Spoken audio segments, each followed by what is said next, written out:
क्या कोई मूर्ति मदिरा पान या शराब पी सकती है? अगर आपका जवाब ना है तो इस वीडियो को देखकर आपको हैरानी जरूर होगी। आमतौर पर भगवान में आस्था रखने वाले श्रद्धालु अपने आराध्य को मूर्ति रूप में पूजते हैं। वो अपने ईश्वर को फूल, फल और प्रसाद चढ़ावे के रूप में चढ़ाते हैं।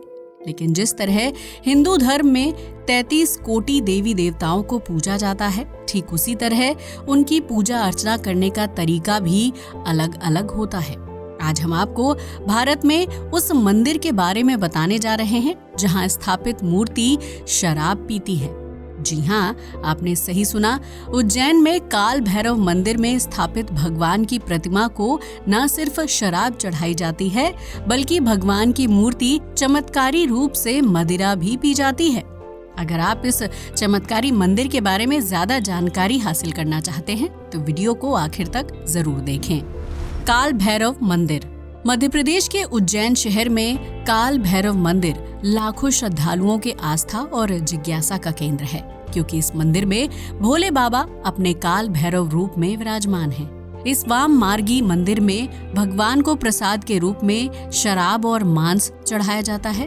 पहले यहाँ बलि की प्रथा का भी पालन किया जाता था, लेकिन हाल के कुछ साल में काल भैरव मंदिर में बलि की प्रथा को खत्म कर दिया गया। हालांकि काल भैरव की प्रतिमा को मदिरा पिलाने का चलन आज भी जारी है। शिप्रा नदी के पास स्थापित काल भैरव मंदिर उज्जैन का सबसे चर्चित और आकर्षित धार्मिक स्थल है, जहां रोजाना हजारों की संख्या में श्रद्धालु आते हैं। काल भैरव मंदिर के बाहर फूल और फल की दुकानों में आपको दूसरे मंदिरों के विपरीत नजारा देखने को मिलेगा, जहां दुकानों पर प्रसाद के रूप में अलग अलग ब्रांड की शराब बेची जाती है। श्रद्धालु अपनी पसंद और हैसियत के हिसाब से काल भैरव के लिए मदिरा खरीदते हैं और उसे प्रसाद के रूप में पुजारी द्वारा प्रतिमा को पिलाया जाता है। आपको बता दें कि काल भैरव भगवान शिव का सबसे रौद्र और विनाशकारी रूप है, जिसने भोलेनाथ की पहली पत्नी सती के पिता प्रजापति दक्ष का वध किया था। यही वजह है कि काल भैरव को रात्रि का देवता माना जाता है और उनसे लंबी उम्र की मनोकामना की जाती है। कहा जाता है कि जो भक्त काल भैरव को खुश कर लेता है वो अकाल मृत्यु के भय से मुक्त हो जाता है।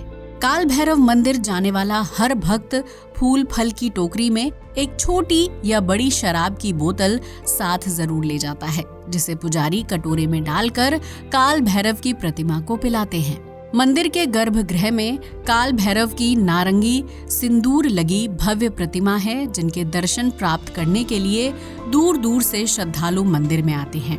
काल भैरव की प्रतिमा के पास एक पुजारी बैठे रहते हैं, जो मंत्र पढ़ते हुए भगवान की मूर्ति के मुंह की तरफ मदिरा से भरी छोटी सी प्लेट बढ़ा देते हैं। काल भैरव के मुख से मदिरा की प्लेट लगाते ही कुछ देर में पूरी की पूरी शराब चमत्कारी रूप से गायब हो जाती है और ये नजारा देखने वाले श्रद्धालु दंग आंखों से खाली प्लेट को देखते रह जाते हैं।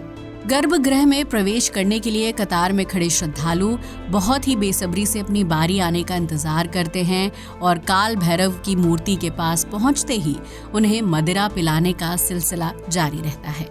आज तक कोई भी ये नहीं समझ पाया कि मूर्ति द्वारा पी जाने वाली शराब आखिर जाती कहाँ है। क्या वो मूर्ति के मुंह से होती हुई सीधा जमीन के अंदर चली जाती है, या फिर उसकी निकासी के लिए कोई और इंतजाम किया गया है? कहाँ जाती है काल भैरव की पी हुई शराब? आज तक काल भैरव के मंदिर में जिस किसी ने भी मदिरा पान करने का अनोखा चमत्कार देखा, उसके मन में सबसे पहले यही सवाल आया कि आखिर शराब कहाँ जाती है। लेकिन हैरानी की बात यह है कि आज तक कोई भी इस सवाल का जवाब सीधे तौर पर नहीं खोज पाया है, क्योंकि वैज्ञानिकों से लेकर श्रद्धालु तक कोई भी मूर्ति की पी जाने वाली शराब कहाँ जाती है इस बात का पता नहीं लगा पाए। ऐसा नहीं है कि काल भैरव मंदिर में सिर्फ श्रद्धालु ही आते हैं, बल्कि यहाँ नास्तिक और जिज्ञासु भी आते हैं ताकि वो मूर्ति की शराब पीने की सच्चाई जान सके। कहा जाता है कि इसके लिए कई बार मंदिर की जमीन की खुदाई की जा चुकी है, ताकि उसकी मिट्टी की जांच करके ये पता लगाया जा सके कि शराब जमीन के अंदर जाती है या नहीं। लेकिन वैज्ञानिकों ने जब मंदिर परिसर की मिट्टी की जांच की तो उन्हें उसमें शराब का एक अंश भी नहीं मिला, जिससे ये साबित किया जा सके कि काल भैरव को पिलाई जाने वाली शराब जमीन के अंदर चली जाती है। इसके अलावा पीढ़ियों से इस मंदिर की सेवा कर रहे पुजारी के दादाजी के सामने में ही एक अंग्रेजी अफसर ने काल भैरव मंदिर की जांच करवाई थी। इस दौरान अफसर ने प्रतिमा के आसपास खुदाई करवाई ताकि वो ये पता कर सके कि शराब कहाँ जाती है। लेकिन इतनी मेहनत करने के बावजूद भी अफसर को कुछ नहीं पता चल सका और आखिरकार वो भी काल भैरव का भक्त बन गया। भले ही आज तक कोई ये नहीं जान पाया कि काल भैरव शराब पीते हैं या वो किसी माध्यम से अपने आप गायब हो जाती है, लेकिन इस चमत्कार को देखने रोजाना भक्तों की भीड़ इकट्ठा होती है। हालांकि काल भैरव की प्रतिमा को शराब पिलाने का काम सिर्फ मंदिर के पुजारी ही करते हैं और किसी भक्त को मूर्ति के पास आने की इजाजत नहीं दी जाती। पुजारियों का कहना है कि काल भैरव मंत्रों के उच्चारण के साथ ही मदिरापान करते हैं। अगर कोई भक्त अपने हाथ से शराब का भोग लगाता है तो काल भैरव उसे स्वीकार नहीं करते। आपको बता दें कि कई बार मंदिर परिसर की जांच होने के बाद अब किसी व्यक्ति को काल भैरव की मूर्ति के पास जाने या उसकी जांच करने की अनुमति नहीं है। कभी हुआ करता था तांत्रिक मंदिर। काल भैरव मंदिर का इतिहास बहुत ही पुराना है, जिसे 6000 साल प्राचीन माना जाता है।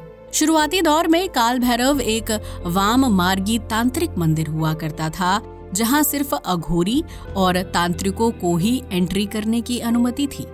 उस दौरान काल भैरव मंदिर में मदिरा के साथ साथ मांस, मछली, बलि और मुद्रा जैसे 5 तरह के प्रसाद चढ़ाए जाते थे। लेकिन कालांतर युग में ये मंदिर आम लोगों के लिए भी खोल दिया गया और मांस और बलि की जगह पर सिर्फ मदिरा के भोग का प्रचलन शुरू किया गया। काल भैरव को शराब चढ़ाने की प्रथा सदियों पुरानी है, जिससे जुड़ी स्पष्ट तारीख या घटना किसी को पता नहीं। मंदिर के बाहर सिर्फ सरकार द्वारा लाइसेंस धारक दुकानदारों को ही शराब बेचने की अनुमति है। इसके अलावा साल 2016 में उज्जैन सरकार द्वारा 1 महीने के लिए राज्य में शराब बंदी लागू कर दी गई थी, लेकिन काल भैरव के मंदिर में उस दौरान भी शराब चढ़ाने की प्रथा जारी थी। इस बात से अंदाजा लगाया जा सकता है कि उज्जैन वासियों के लिए काल भैरव का मंदिर और उनसे जुड़ी आस्था कितनी मायने रखती है। यहाँ हर रविवार को श्रद्धालुओं की भीड़ 2 गुना से ज्यादा हो जाती है।